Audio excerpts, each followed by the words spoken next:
What's up, y'all? It's Matt with Family Tradition Farms. As you can see behind me, I got some new tires for the planter. We're gonna get those reinstalled tonight. Also gonna show you where we're at on the planter upgrades, probably tackle a few more things, but before we get started into that, I gotta grab a shovel, do a little bit of gravel work out here because we actually got a fuel tank that's hopefully gonna get delivered later this week. That way we'll have on-farm diesel fuel for the first time here at Family Tradition Farms.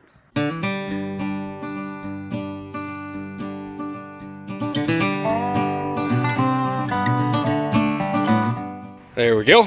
Got that leveled out enough for what it is. Going to get the shop opened up, get the tires unloaded, get our hubs put back on, and get them put back on the planter. There's the old girl. Shop is stacked full as usual. We've started on that project, started on that project, started on that. We've just done all sorts of fun stuff and documented none of it. I know what you guys are going to say, Matt, why didn't you just install these tires yourself? It's very easy. And normally you would be correct. In fact, I tried. I got them all taken apart. I had the tires, I bought the tools, I bought the valve stems, and I couldn't get the damn things to take a bead. I fought one of these for over 4 hours and could not get the bead to set right. Decided, you know what, I'm wasting my time. This is going to be better off taking it to somebody that knows what they're doing. That's what I did this morning. Took them to the tire shop. In like 25 minutes, they had these all mounted for me, whereas one took me 4 hours. Basically, what he told me was I didn't have the rim cleaned well enough. Makes sense. I didn't really clean it very well. I wiped it off, but I didn't take a wire brush or anything to it. He took a wire wheel and, grinded it down real quick. They took bead, popped right on there, easy peasy. While we have them off, though, I am going to go ahead and set the PSI. So, got our always handy steel portable air compressor. We need 40 PSI. That's what these tires need to run at on the planter for the proper diameter of the tire for our seed population. So, while we have them off, we're going to go ahead and get them all set to 40. All we got to do is press play. It'll pump up to 40. When it's done, it'll shut off. We'll get the hub installed, put this on the next one, and roll on.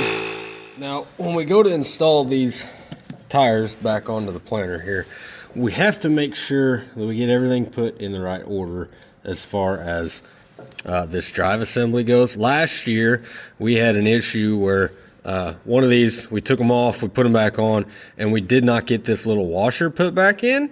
That little washer is incredibly important. Learned that the hard way. It actually friction welded all of this together. We took off down the road and looked back, and there's just smoke everywhere. I stopped, and this whole assembly, which this is the chain tensioner, it was all welded solid. It was on one of the other rows. But yeah, so that was not fun. That was really scary, actually, at the time. So these all just have to go back on here the right way. Make sure that washer stays in place. We got some grease on there, so that definitely helps to make sure it doesn't fall out.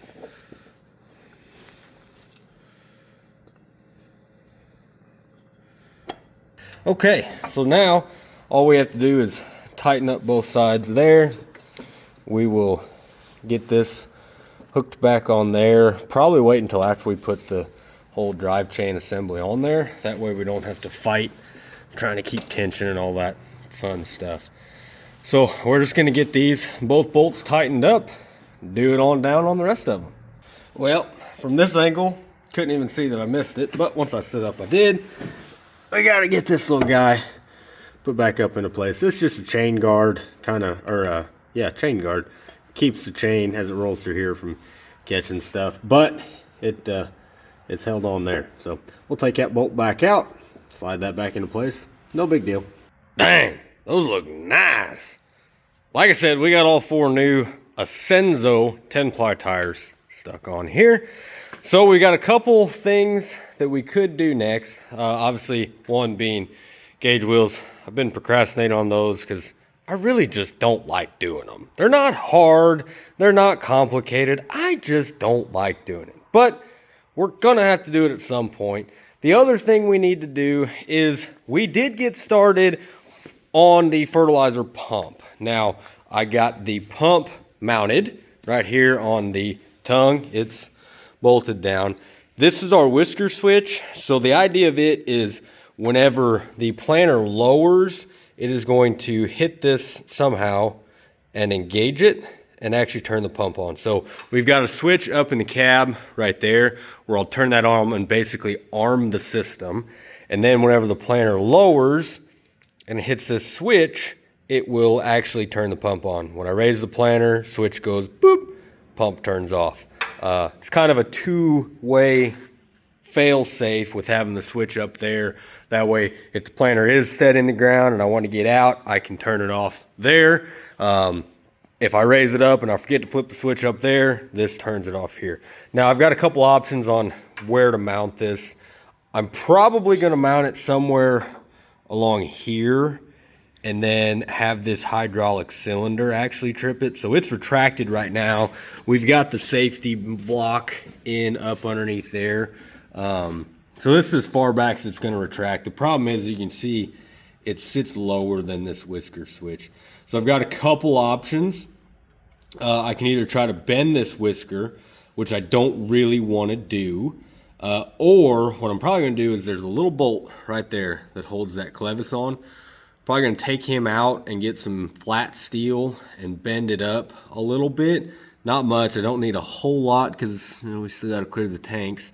But just enough where it sticks up here, and when that cylinder retracts, it's going to flip that switch. So we'll go dig around in the scrap pile a little bit here, see if we can't find a piece of little strip of metal. Maybe probably have to cut something, but we'll see what we can find.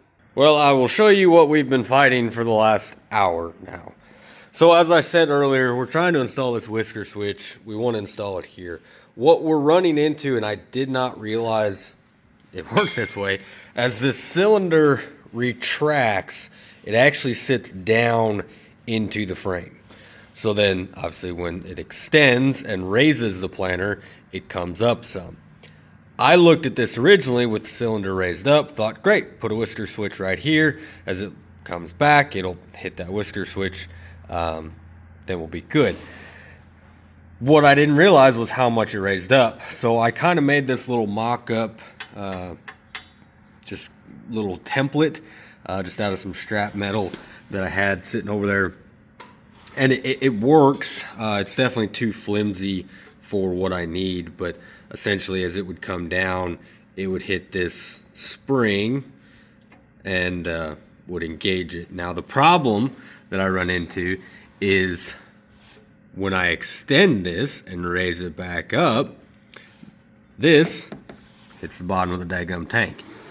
It's not much, but it is something. So unfortunately, I think what I may have to do is look at getting a different saddle for this center that raises it up some. I'm going to reach out to the guy that got me the fertilizer tanks, see if he's got any options to raise this up.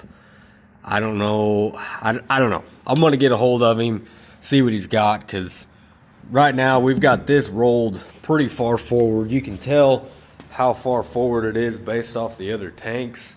So those two are pretty well flat, and then that middle one's, it's rolled because, again, that bottom sump sticks down lower, and that's where the cylinder raises. So I'm pretty much at a stopping point on that project. I'm not sure what else I want to start into tonight. Probably going to go ahead and put the gauge wheels on, because as much as I don't like them, I know I can do them, and I can get something accomplished today. And I need to get something accomplished. We are quickly running out of time. Drop a comment down below if you've ever had nights in the shop like this where you get a great start and you think, man, this is going to be a good night.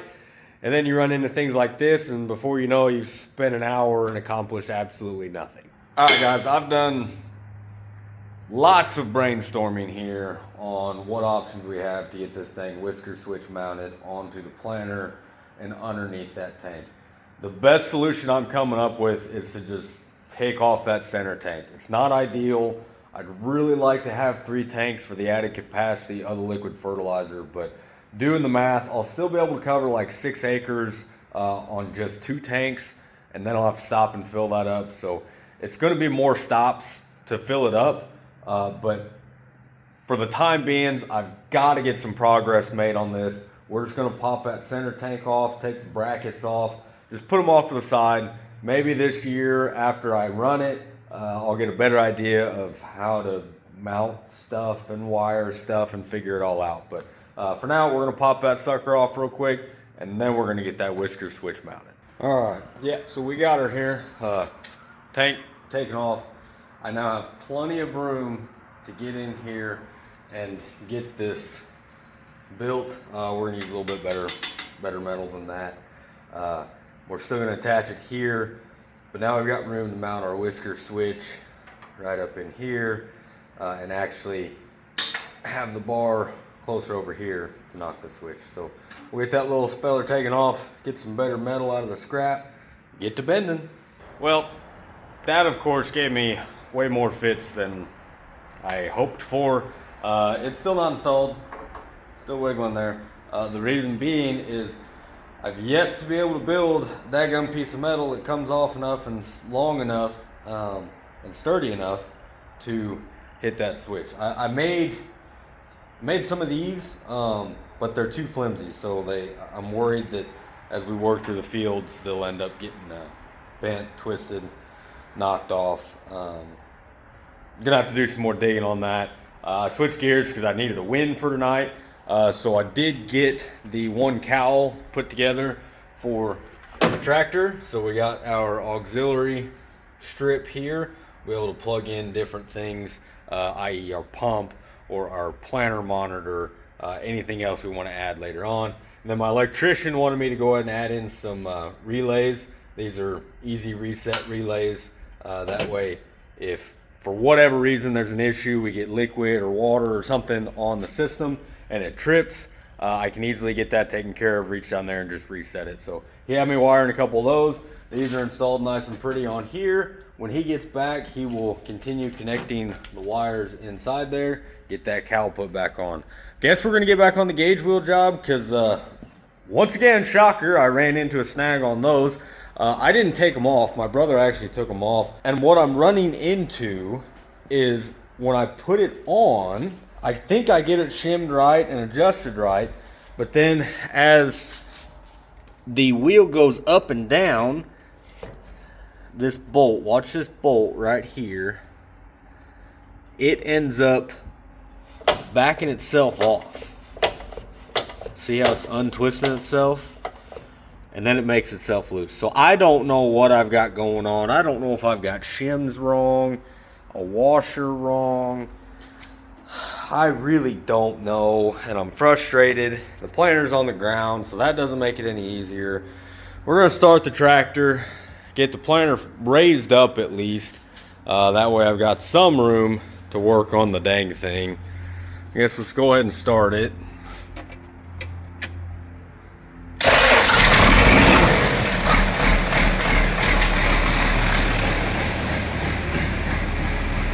Yeah, we'll just pull the rod from out here because no sense in climbing up in the cab. See, this is the rod on the SCV. We just push it.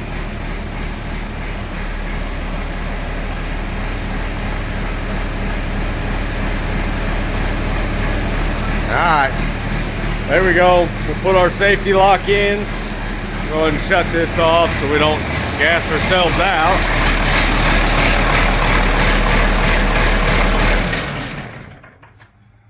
Like I said, we'll get this safety lock put in. That way the planter doesn't settle down on us. And then we'll try to mess with these daggum gauge wheels some more. See if we can figure out why they're loosening up. Well, there we go. Finally got the dang gauge wheels installed. We fought them some more. And I figured out that all the shims that were on there were just so caked in grease. Because guys, I didn't wash this planter last year. So caked in grease that they were actually screwing up our tolerances. So before we went and put them on, we had to take them over to the parts cleaner and clean up all the shims, both sides, just scrub them up. Now we have them set correctly, well, at least as close as this old planter is going to get.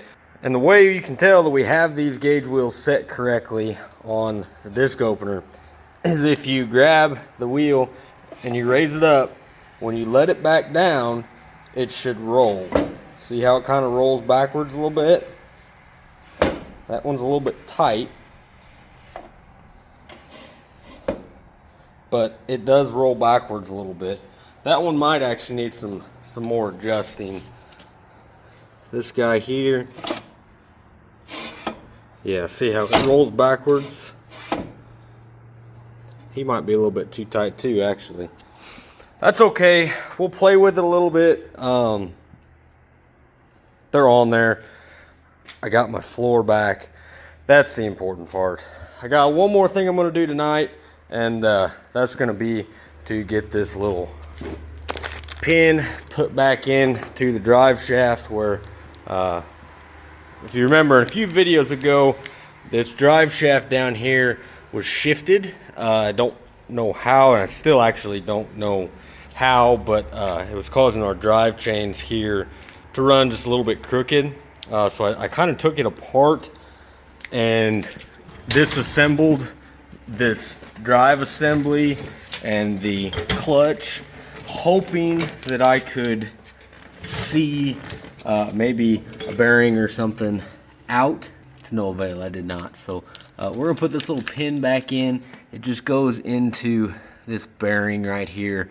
There's a hole in the shaft. That's supposed to keep the shaft from shifting from side to side, but evidently it's not. But it'll be enough for what it is. As with anything on Family Tradition Farms, it's gonna be good enough. Well guys, that's gonna just about do it for this video. We've covered a lot. We've touched on a whole bunch of different projects, but all related to spring planting and getting this tractor and planter ready to go with a brand new liquid fertilizer system, some updates to the row units, some upgrades to the tractor.